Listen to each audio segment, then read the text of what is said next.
오늘 말씀은 마가복음 5장 21절로부터 43절까지 말씀입니다. 우리 함께 읽으시겠습니다. 예수께서 배를 타시고 다시 저편으로 건너가심에 큰 무리가 그에게로 모이거늘 이에 바닷가에 계시더니 회당장 중 하나인 야이로라 하는 이가 와서 예수를 보고 발 아래 엎드려 많이 간구하여 가로되 내 어린 딸이 죽게 되었사오니 오셔서 그 위에 손을 얹으사 그로 구원을 얻어 살게 하소서 하거늘 이에 그와 함께 가실새 큰 무리가 따라가며 애워싸 밀더라. 12해를 혈루증으로 앓는 한 여자가 있어 많은 의원에게 많은 괴로움을 받았고 있던 것도 다 허비하였을 때 아무 효염이 없고 도리어 더 중하였던 차에 예수의 소문을 듣고 무리 가운데 섞여 뒤로 와서 그의 옷에 손을 대니 이는 내가 그의 옷에만 손을 대어도 구원을 얻으리라 하밀러라. 이에 그의 혈루 근원이 곧 마름에 병이 나은 줄을 몸에 깨달으니라. 예수께서 그 능력이 자기에게서 나가는 줄을 곧 스스로 아시고 무리 가운데서 돌이켜 말씀하시되 누가 내 옷에 손을 대었느냐 하시니 제자들이 여짜오되 무리가 애워싸 미는 것을 보시며 누가 내게 손을 대었느냐 물으시니나이까 하되 예수께서 이 일 행한 여자를 보려고 둘러보시니 여자가 제게 이루어진 일을 알고 두려워하여 떨며 와서 그 앞에 엎드려 모든 사실을 여짜오는데 예수께서 가라사대 딸아 내 믿음이 너를 구원하였으니 평안히 가라. 내 병에서 놓여 건강할지어다. 아직 말씀하실 때에 회당장의 집에서 사람들이 와서 가로되 당신의 딸이 죽었나이다. 어찌하여 선생을 더 괴롭게 하나이까? 예수께서 그 하는 말을 곁에서 들으시고 회당장에게 이르시되 두려워 말고 믿기만 하라 하시고 베드로와 야고보의 형제 요한 외에 아무도 따라옴을 허치 아니하시고 회당장의 집에 함께 가사 헌화함과 사람들의 울며 심히 통곡함을 보시고 들어가서 저희에게 이르시되 너희가 어찌하여 헌화하며 우느냐 이 아이가 죽은 것이 아니라 잔다 하시니 저희가 비웃더라. 예수께서 저희를 다 내어 보내신 후에 아이의 부모와 또 자기와 함께한 자들을 데리시고 아이 있는 곳에 들어가사 그 아이의 손을 잡고 가라사대 달리다굼 하시니 번역하면 곧 소녀야 내가 내게 말하노니 일어나라 하심이라. 소녀가 곧 일어나서 걸으니 나이 12살이라 사람들이 곧 크게 놀라거늘 예수께서 이 일을 아무도 알지 못하게 하라고 저희를 많이 경계하시고 이에 소녀에게 먹을 것을 주라 하시니라. 아멘. 네, 마가복음에 보면 5장에 두 가지 사건이 기록되어 있습니다. 우리가 어제 말씀 나눈 것은 이제 군대 귀신이라고 하는 그 군대 귀신 들렸던 사람을 쫓아주신 이야기와 그 다음에 이제 회당장 야이로의 딸을 그 살리시는 그 사건이 기록되어 있습니다. 근데 오늘 이 말씀, 이 회당장 야이로의 딸을 살리시는 이 장면이 굉장히 길죠. 사실 마가복음이 16장까지밖에 없는데 5장 가운데 절반을 차지하고 있어요. 절반 이상을 차지하고 있는 거죠. 그러니까 굉장히 많은 분량으로 기록되어 있습니다. 근데 너무나 재밌게도 회당장 야이로의 딸을 살리시는 이야기만 기록된 것이 아니라 그 중간에 또 한 가지 일이 기록되어 있어요. 그러니까 사건 안에 사건이 이루어져 있어요. 근데 너무나 재미있게도 그 사건을 이루어가는 과정에서 중간에 있는 그 사건들을 해결하시는 것들을 보게 돼요. 그러면 그 중간에 있는 사건들이 어떤 역할을 할까요?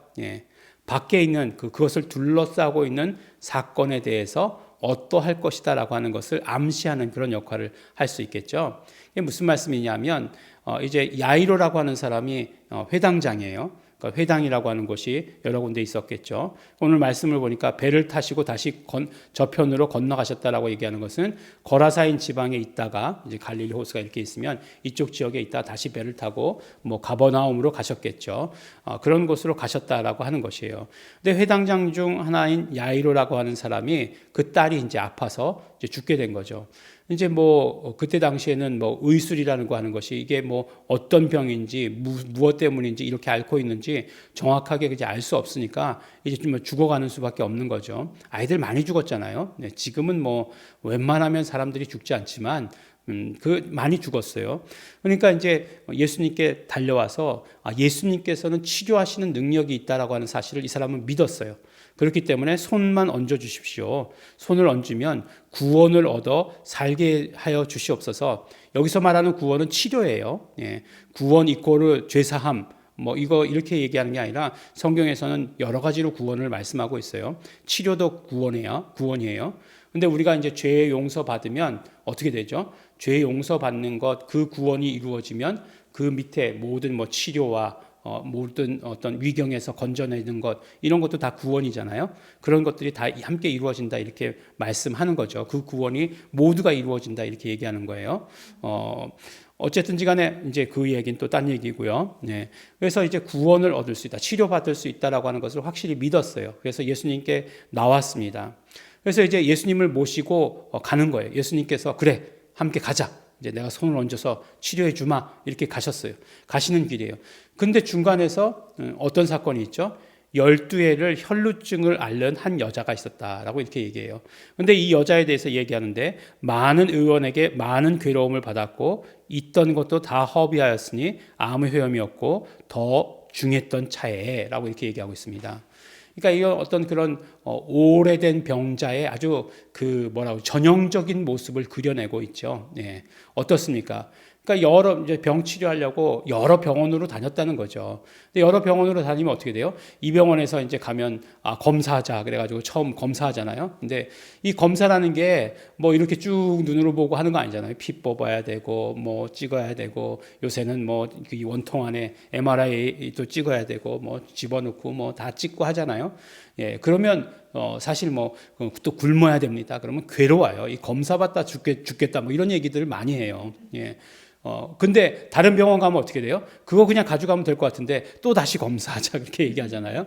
그러니까 뭐 돈도 많이 들고 이 병원에 가면 이만큼 또 돈 들고 저 병원에 가면 저만큼 돈 들었다 이렇게 얘기하는 거예요. 예. 뭐 그 얘기잖아요. 그다음 많은 괴로움을 받았고 또 어떻습니까? 집에 환자가 하나가 있다고 생각해 보세요.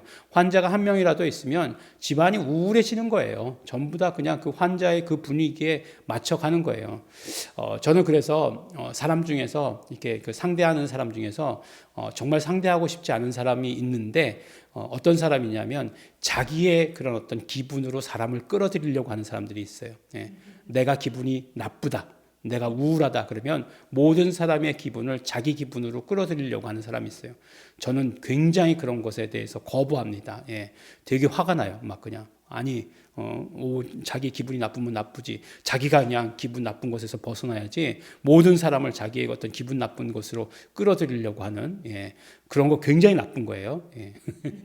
우리 성도님들은 절대로 그런 사람이 아무도 안 계시리라 저는 믿습니다. 뭘 믿는지 하여간 믿습니다. 근데 어쨌든지 간에 그렇게 돼요. 근데 우울해져요. 그래서 뭐 우울증이 있으면 어떻게 되죠? 한 사람만 우울증이 걸리는 게 아니에요. 그러니까 우울증이라고 하는 것 자체가 어떤 뭐 영의 역할이잖아요. 그런 그 귀신의 역사죠. 귀신의 역사죠. 그렇기 때문에 그 사람만 우울하게 놔두지 않아요. 뭐 그런 얘기를 들었어요. 뭐 우울증 같은 것들이 감기보다 전염성이 강하다 이렇게 얘기해요. 보니까 우리가 3년 동안 겪어서 알지만 이 코로나라고 하는 것 전염성이 굉장히 강하잖아요. 보니까 뭐 집에서 한 사람 걸리면 뭐 아무리 뭐 격리 열심히 해도 온 가족이 다 걸리더라고요. 그러니까 안 걸리는 건 뭐 그냥 어떤 특별한 경우지 그게 뭐 그런 균이 안 퍼져서 안 걸리는 건 아니더라고요. 그래서 전염성이 굉장히 강하다 이렇게 얘기하고 뭐 오미크론이 나왔을 때 더 강하다 뭐 이렇게 얘기했는데 결국 무슨 말이에요? 그 귀신의 역사가 그렇다는 거예요. 그래서 그렇게 막 어둡게 한 거죠. 근데 어쨌든지 간에 이 여자가 소문을 들었어요. 근데 이건 너무나 좋은 태도인 게 뭐냐면 이 여자에게서 혈루병 걸린 여자에게서 살려고 하는 의지가 있다는 거예요. 치료받으려고 하는 의지가 있다는 거예요. 그래서 예수님이 계신 그 소문을 듣고서 예수님의 옷자락만 만져도 산다라고 하는 그런 소문을 듣고서 예수님의 옷자락을 만진 거죠. 성공했어요. 성공했습니다. 근데 혈루병 걸린 여자는 사실 부정한 여자예요. 왜냐하면 몸에서 그러니까 여자들은 이런 뭐 유출되는 거에 대한 것을 잘 아시죠. 근데 그러면 부정해요. 그 유대의 결례법에 따르면 부정한 거예요. 예, 그래서 그 다음에 나중에 그 깨끗해지는 의식을 치러야 됩니다. 근데 이제 12년 동안이나 이랬다는 것은 굉장히 부정한 여자라고 하는 거예요. 그럼에도 불구하고 용기 있게 예수님이 있는 대로, 사람이 있는 대로 나가서 예수님을 만졌어요. 근데 그가 혈루의 근원이 곧 마른 것을 느꼈습니다. 치료된 거죠. 치료됐어요. 예수님께서 그것을 드러내고 싶으셨어요.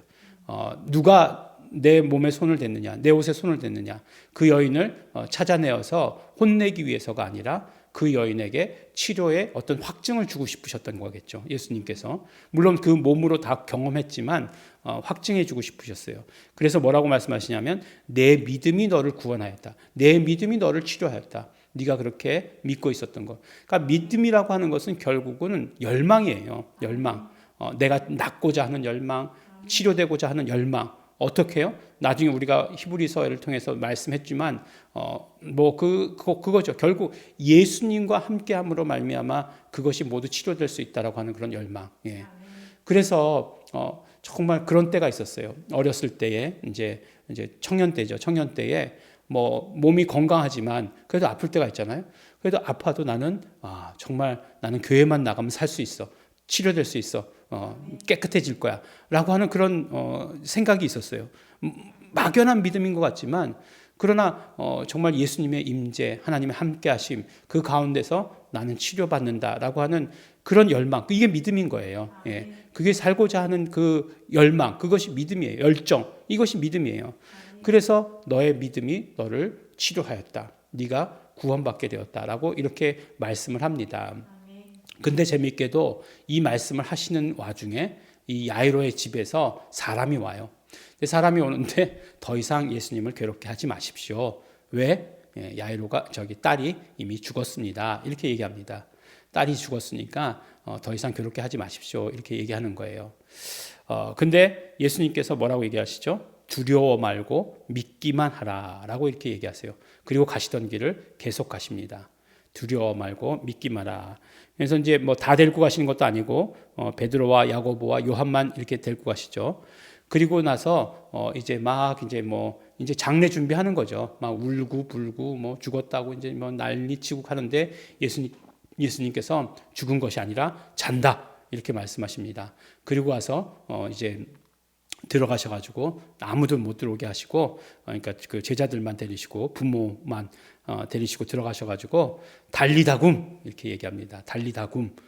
이제 이거는 아람어예요. 근데 참 재밌게도 이렇게 아람어로 그대로 이렇게 기록된 곳이 여러 군데 있어요. 달리다굼, 예, 엘리 라마 사박다니 이런 것들 그런 것들이 다 그냥 아람어인데 그대로 기록되어 있습니다. 달리다와 굼, 예, 쿰이에요. 달리다, 쿰, 예, 달리다는 소녀, 그러니까 소녀란 얘기고 쿰 이게 단 한마디로 일어나라라고 얘기하는 거예요.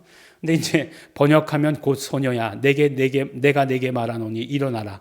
왜 이렇게 번역했는지 모르겠어요. 곧 번역하면 소녀야 일어나라 이렇게 얘기하면 훨씬 더 파워가 있었을 것 같은데 내가 내게 말하노니 일어나라 이거 하니까 꼭 옛날 얘기 같이 돼버리잖아요. 근데 막 달리다 쿰 소녀야 일어나라 딱 이렇게 번역했으면 훨씬 더 이렇게 우리에게 와 닿았을 텐데 또 이게 뭔가 힘이 있잖아요. 능력이 있잖아요. 마가복음은 원래 그런 필체로 써져 있는 거거든요. 짧잖아요. 짧지만 파워 있는 달리다 쿰 소녀야 일어나라 일어나 아이들 깨울 때 내가 내게 말하노니 일어나라 아침이다 이렇게 얘기하나요? 일어나! 이렇게 얘기하잖아요. 네. 근데 그게 훨씬 더 내가 내게 말하노니 일어나라. 그럼 아무도 안 일어날걸요? 근데 일어나! 이제 이렇게 얘기하면 그제서야 이제 몸을 비틀고 5분만요, 몇 시에요, 이렇게 얘기하는 것처럼 일어나라! 이렇게 예수님께서 명령하셨어요. 명령하셨습니다. 그러니까 명령하시니까 죽은 자도 예수님의 그 명령을 말씀하시는 소리를 들은 거죠. 우리가 이번 주에 말씀 나눈 거죠. 바람과 바다야 잔잔하라 이렇게 얘기했어요. 만물이 예수님의 말씀을 들을 귀가 있고 죽은 자도 예수님의 말씀을 들을 귀가 있는 거예요. 그래서 예수님께서 명령하셨습니다. 우리는 뭐로요? 예수 이름으로, 우리는 예수 이름으로라고 얘기하셨습니다. 근데 이 이야기 속에 이 이야기를 집어넣으시면서 너무너무 재미있던 게 뭐냐면, 이 여인이 혈루증을 앓던 것이 12해를 앓았어요. 근데 이 여자아이의 나이를 또 얘기해 주고 있어요. 12살이에요. 네. 딱 12로 맞췄어요. 그러니까 이 아이가 태어날 때부터 이 여자는 아팠던 거예요. 그죠? 예. 가만히 생각해 보면. 그런데 그 혈루증을 결국 고쳐주시면서 이 아이가 태어날 때부터 앓던 사람을 고쳐주셨으니, 예, 그것을 보고 너희는 믿음을 가져라 라고 이렇게 얘기하시는 거예요. 사실 보면 이 야이로라고 하는 사람이 믿음이 좋았어도 집에서 그런 이야기를 들었을 때, 들려온 이야기를 들었을 때 아팠잖아요. 지금 예수님께 갈 때는 아팠는데 죽었다는 얘기를 들었을 때는 어땠을까요? 모든 것이 다 무너지고 모든 것을 다 놓고 싶은 그런 마음이었을 거예요. 그런데 그 중간에 혈루증 앓던 여인, 그 여인을 치료해 주시는 것을, 정말 아이의 평생의 그 기간에 해당되는 그 병을 치료해 주시는 것을 보게 되었어요. 그럼 그 보게 되었을 때 어떤 일이 일어났을까요? 물론 혈루증 앓던 여인이 나은 것이 정말 모든 사람에게, 혈루증 여인 앓던 여자에게 먼저 좋았을 것이고, 그것을 바라본 모든 사람들도 아유 그래, 12해 동안 고생하더니 좋겠다라고 했겠지만, 야이로에게 믿음이, 가장 큰 믿음이 심어졌을 거예요. 저런 12년 동안의 그런 병도 다 치료받는구나. 우리 딸도 살 수 있어. 예, 두려워 말고 믿기만 하라라고 하는 그 믿음을 받아 가졌던 것이죠. 그래서 그 믿음을 가지고 예수님과 함께 올 수 있었던 것. 그래서 결국 딸이 부활하는 것. 예. 신약에서 부활하는 것의 이야기 몇 개 안 나오잖아요. 나사로, 또 야이로의 딸, 한 사람 또 누구죠? 네, 기억나면 말씀드릴게요. 네, 결국 그 이야기, 예, 그 이야기 중에 하나가 되었고, 결국 이것은 나중에 가면 부활의 믿음이라고 하는 아주 중요한 믿음의 이야기가 된다라고 하는 것을 우리는 알게 되는 것입니다. 결국 믿음이라고 하는 것이 무엇일까? 믿음이라고 하는 것은 정말로 예수님께서 함께 하시고 계시면, 예, 모든 것들이 이루어질 수 있다라고 하는 사실을 믿는 것이에요. 그리고 또 믿음이라고 하는 것은 우리가 가져야 되는 생명에 대한 열망을 이야기하는 거예요. 12해를 앓다가 치료받는 것뿐만 아니라 죽었다가 다시 살 수도 있는, 생명을 얻을 수 있는 것에 대한 갈망, 열망, 이것이 우리에게 믿음이다라고 이렇게 이야기한 것이에요. 네. 그러므로 우리가 정말 이 말씀을 보면서 우리에게 주시는 것은, 우리도 그것을 보고 믿음을 가지라고 하는 거죠. 우리는 결국 이야기 속의 이야기를 본 것이 아니라 이야기 속의 이야기를 가지고 살아가는 거예요. 무슨 말씀인지 이해가 가시죠? 우리는 그 모든 이 이야기를 다 가지고 살아가는 거예요. 이것들이 우리에게 주시는 메시지가 무엇이냐? 이것을 보고서 너희가 믿음을 가지라라고 말씀해 주시는 것이에요. 또 그뿐만 아니에요. 이 성경의 말씀뿐만 아니라 정말 우리 삶의 이야기 가운데 또 들려주시는 이야기들이 많이 있어요. 우리가 어떤 이야기들이 있죠? 그렇죠. 우리 공동체 가운데서의 간증이 이야기 가운데 이야기를 만드는 거예요. 그러니까 이야기 가운데 이야기는 어떤 역할을 하는 거예요? 다른 사람들에게 훨씬 더 큰 믿음을 주는 거예요. 믿음이 이렇게 증폭되는 역할을 해주는 것입니다. 그래서 우리 이야기 가운데 이야기는 너무너무 중요한 것이에요. 우리 삶의 이 이야기를 가지시고, 예, 믿음을 더욱더 가지시는 우리 성도 여러분 되시기를 예수 이름으로 축원합니다. 하나님 아버지 감사합니다. 우리 믿음 가지고 살게 하여 주신 것 너무나 감사하고 감사합니다.